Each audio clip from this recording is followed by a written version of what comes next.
Tantsufestival Koolitantsul toimub sel aastal kokku 17 maakondlikku kontserti ning korraldajad ütlevad, et registreerimiste arv näitab, et Eesti huviharidus on taastunud koroona ajal saadud löögist, kui treeningud olid takistatud ning paljud lapsed loobusid.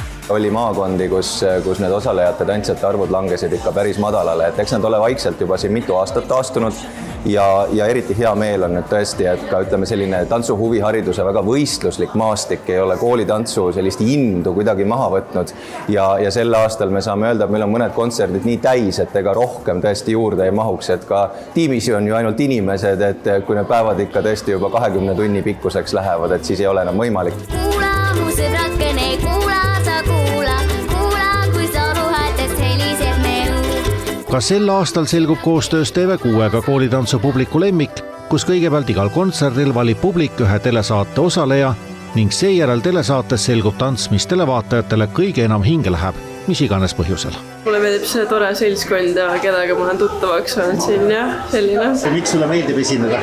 Sellepärast, et siis vaatavad emmed ja esinuid. Me saame igasuguseid liigutusi teha ja asju. Ja me teeme lahedaid trikke seal.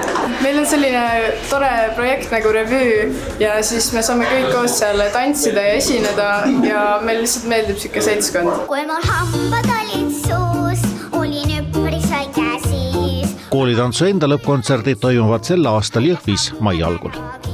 Sel kevadel saab Jõhvis tõeline tantsupealinn, et kui koolitantsu lõppkontserdid toimusid sealsamas ka 10 ja 20 aastat tagasi, et me ei saa ju siis nüüd seda traditsiooni murda, siis aprilli teises pooles on ju Jõhvis veel esimest korda ka rahvusvaheline Jõhvi tantsufestival laval, kus on samamoodi suur üleriigiline noortetantsijate gala, ka rahvusvahelised esinejad on laval lisaks kohalikele esinejatele, nii et Jõhvi Eesti tantsupealinnaks sel kevadel.